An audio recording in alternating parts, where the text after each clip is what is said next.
Oi, oi, Juba, oi. Tô de férias. Tô de férias. Estou aproveitando para ler este livro, o livro das religiões. Eu gosto desse tema. Foi por isso que eu estou fazendo estudo bíblico, porque nós vivemos numa sociedade cristianizada, uma sociedade altamente religiosa, e aí é bom estudar a Bíblia para saber os fundamentos dos cristãos. A gente não ser enganado por falsos pastores, falsos líderes religiosos. Inclusive, eu vi nas redes sociais um líder religioso assim incitando a violência contra a comunidade LGBT. É por isso que eu estudo a Bíblia, né? Para poder, assim, entender o fundamento do cristianismo e perceber, comparar e rebater as falácias que estão fazendo por aí em nome da Bíblia, em nome de Jesus. Absurdo, muito absurdo. Jesus fica triste. É. Então, eu gosto de ler. Eu tô lendo esse e também tô lendo A Viagem de Theo. Eu acho que eu já falei pra você A Viagem de Theo. É, eu tô lendo ele. Bom, então, sobre estudo bíblico, sei, tá certo, vou falar como foi o último estudo, capítulo 17. O capítulo 17, Jupinha, segue, dá continuidade àqueles discursos, né? Os grandes discursos que Jesus fez, né? Segundo o Evangelho. Desde lá, a última ceia. É porque a última ceia, segundo o Evangelho de João, é que não fala do pão, não fala aquela história, este é meu corpo, esse é meu filho. Não, não fala. Mas fala do amor-serviço, né? Do pegar a bacia, a toalha, a jarra e lavar os pés. E Jesus diz, né, lavai os pés um dos outros. Então, isso é a ideia das primeiras comunidades cristãs, né, que seguia assim, essa tradição joanina desse evangelho. Bom, e aí o capítulo 17 continua com essa perspectiva de discurso, né, de falas, né, sobre que Jesus falou. Sobre várias coisas, né? Sobre o mundo, sobre a perseguição, a morte, né? O bem versus o mal. E aí o Evangelho, no capítulo 17, começa assim, ó, Jubrinha. Ó. Assim Jesus falou, e elevando os olhos ao céu, disse: Pai, chegou a hora. Glorifica teu filho, para que teu filho te glorifique, assim como destes a ele poder sobre todos, a fim de que dê vida eterna a todos os que lhes deste. Vida eterna. O capítulo 16 é bom lembrar, né, Jubrinha, que fala de morte, de perseguição e que muitos cristãos vão ser mortos em nome de um sacrifício a Deus. Absurdo uma coisa dessa, né? Então, existe, sim, claro, como hoje. Naquela época tinha perseguição, mas hoje também tem. Aos cristãos. Então, e aí, como o capítulo anterior, 16, fala dessa perseguição, dessa morte, e aqui o capítulo 17 fala de vida eterna. Né? Chegou a hora de Jesus ser glorificado no Pai, e a hora é a hora da morte dele, da crucificação. E aí, fala da vida eterna. Jesus foi morto mas dará a vida eterna. Então, para os crentes cristãos, aqueles que acreditam em Jesus, a morte do corpo não é um fim em si. A vida será continuada. Será continuada. E aqui o Evangelho de João trata bem disso, de vida eterna. De vida eterna. Então, os cristãos que estão sendo perseguidos, mortos, né, que estão sendo assassinados, que se consolem, né, que tenham coragem, que não abandone a fé, porque a vida será continuada, mesmo depois de sua morte. Então, aí continua. Aí, então,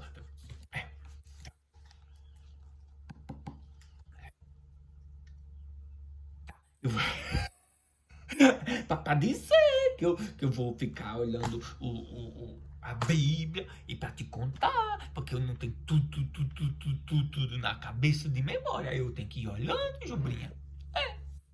Assim. Bom, então o versículo 5 fala com a glória que eu tinha. Aí esse capítulo fala de um passado e depois fala o presente. Então eu tinha, agora tenho, eu estava com eles, estou ainda.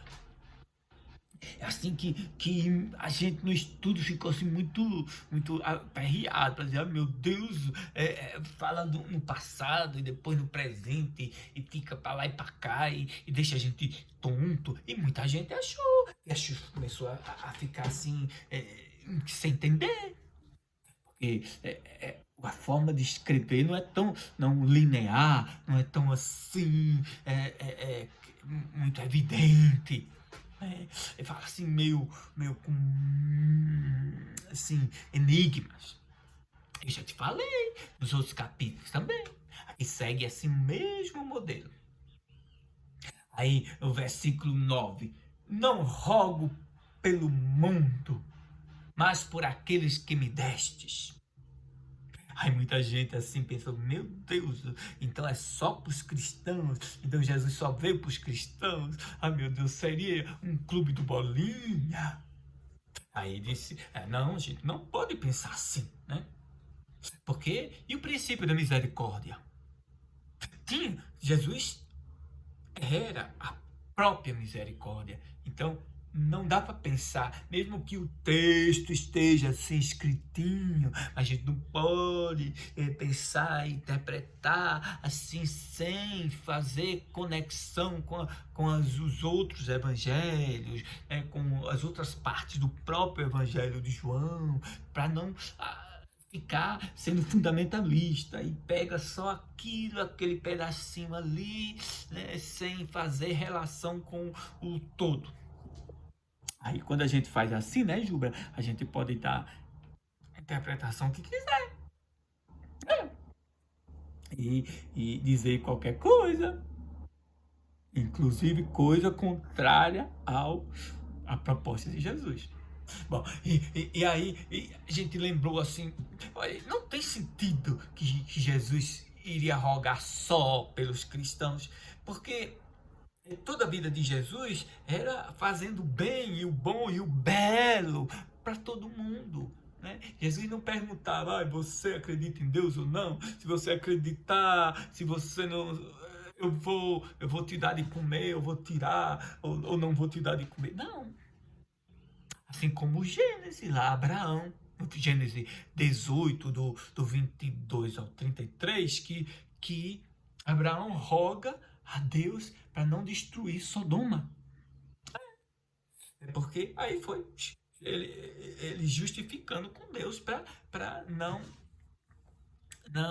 destruir a cidade por inteiro, né? Por inteiro, né? tendo justos ali.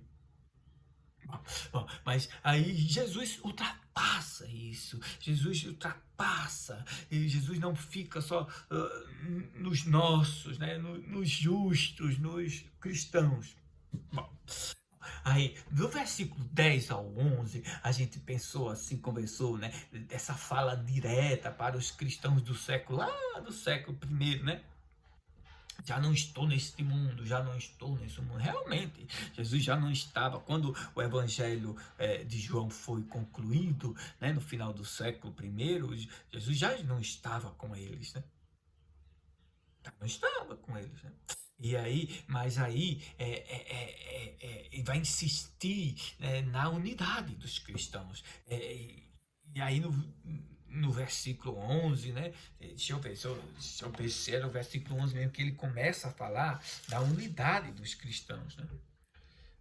Versículo 11, 11, 1, bom, bom, bom.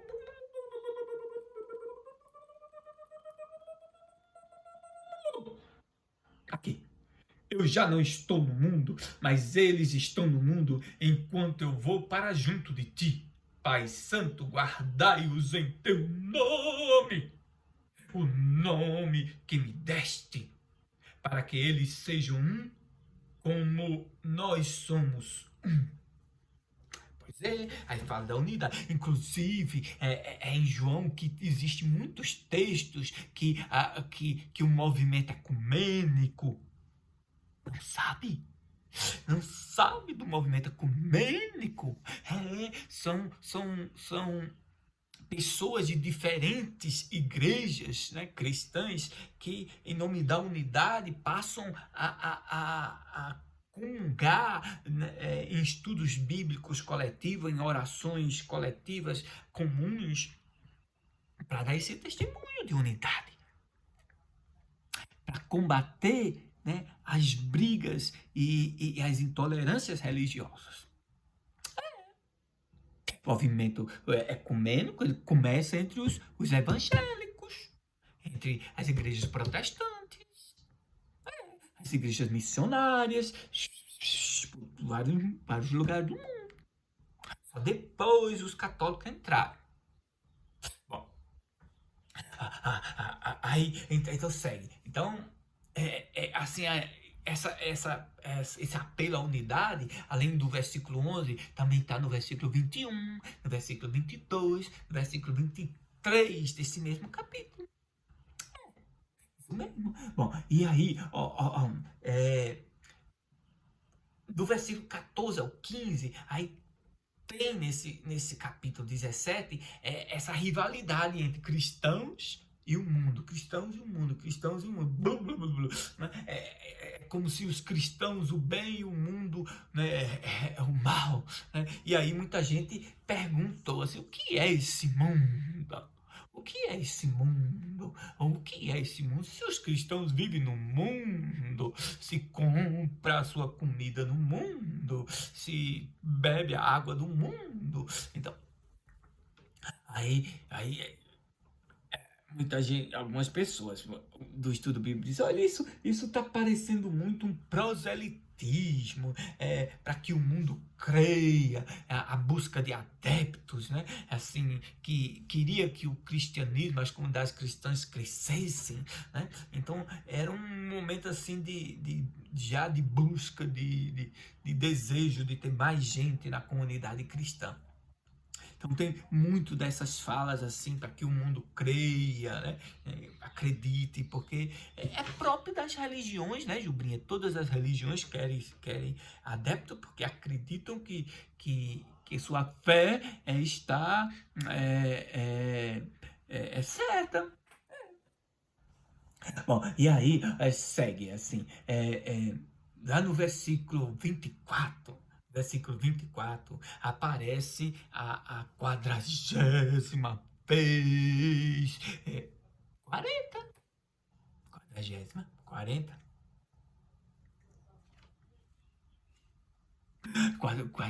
40 que aparece a palavra amor. A palavra amor, amor, amor, amor, amor, amor. Aí diz assim, lá no 24. 24. Aqui. Pai, quero que estejas comigo, aqueles que me deste, para que contemplem a minha glória e a glória que tu me destes, porque me amaste antes da criação do mundo. Pois é, amor, falou de amor aqui. Então, aparece, né? A 40ª vez. E aí vai aparecer mais duas vezes, duas, no versículo 26, né? Vai dizer assim, 26, eu lhes fiz conhecer o teu nome, e o fareis conhecer ainda, para que o amor com que me amastes esteja neles e eu mesmo esteja neles. Pois é, e assim termina o capítulo 17. Pois é,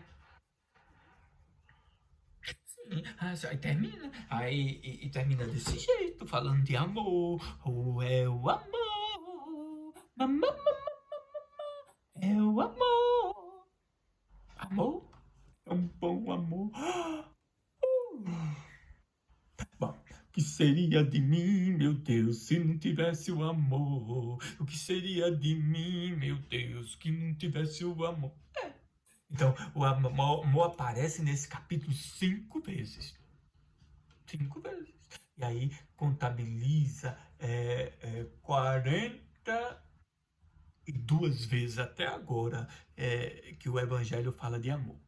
Bom, aí teve gente que diz assim, é, aqueles momentos difíceis de nossas vidas, quando a gente pensa que não tem mais saída, né? A gente parece que esse texto tem tudo a ver com aqueles momentos difíceis, né? É, então, a pessoa disse, eu me senti muito conectado com esse capítulo. Aí disse assim também, ó, Jesus olhando para trás, analisa, né, é assim que o seu pai, dizendo assim, pai, chegou a hora. Essa expressão já aparece no capítulo 2. A minha hora ainda não chegou. Lembra quando a mãe de Jesus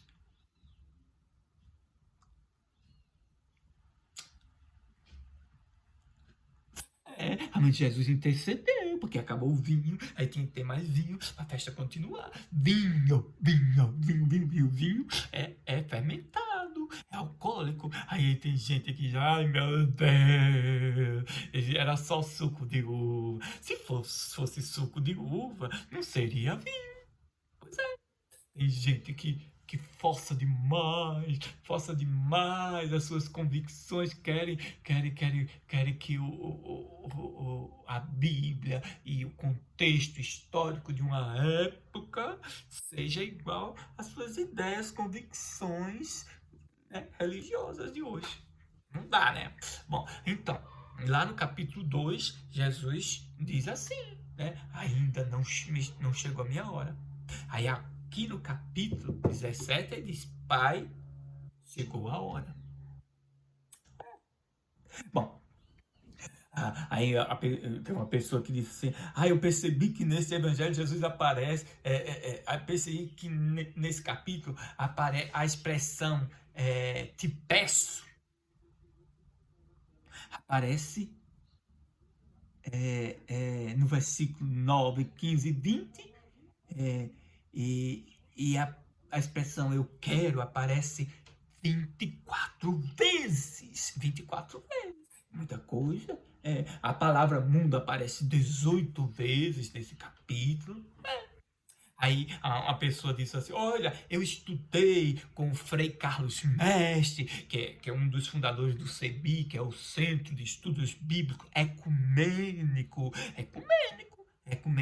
que eu te falei, né, de pessoas de várias igrejas cristãs, né, para dar um testemunho de unidade e combater a intolerância religiosa.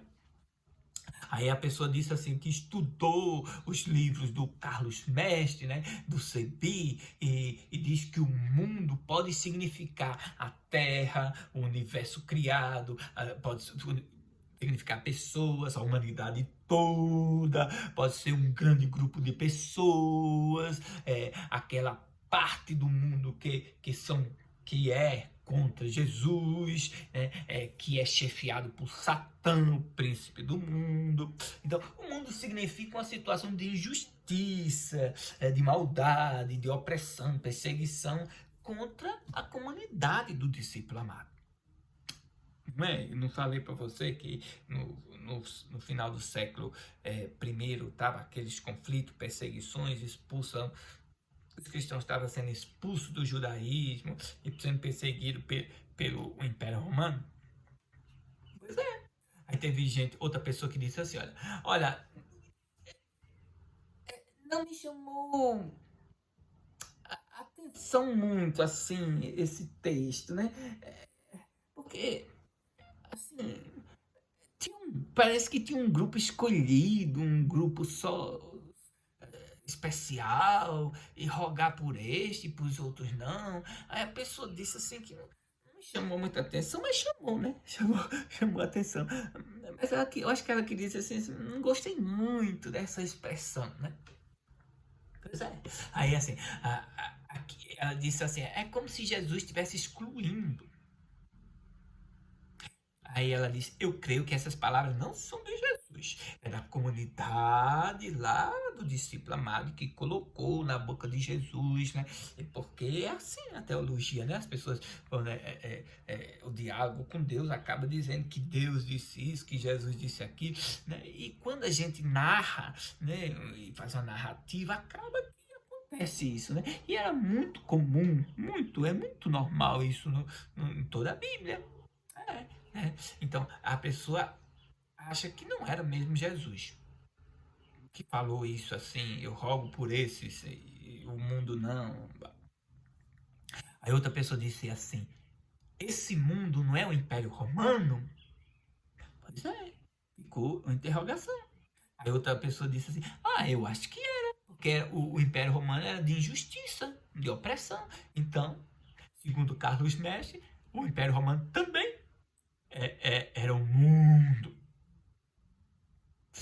Pois é, aí teve outra pessoa que disse, achei bonito também quando ele fala de consagrar a verdade. Consagrar a verdade. Aí a pessoa achou bonito. Aí outra disse assim, esse texto fala de glorificar. Me glorifique que eu te glorifico. Aí a pessoa disse, olha, eu achei meio uma troca. Me glorifique que eu te glorifico. Bom, e assim a gente concluiu, Jubrinha. Concluindo o estudo bíblico assim, essas reflexões, muitas coisas, muitas coisas. Aí eu gosto do estudo bíblico e cada um dá uma ideia, aí a gente amplia assim a nossa cabeça. Às vezes a gente não concorda, mas faz parte, né? Não concordando, mesmo assim gera uma ampliação, uma amplitude, amplia o conhecimento que a gente tem. Tá bom? Então, tchau, Jubrinha. Já vou tomar uma água que eu já esqueci de tomar água. Tu acredita, Jubrinha? Eu tenho que tomar. Você também. Todo mundo, sobretudo nessa época da seca. Tchau, Jubra.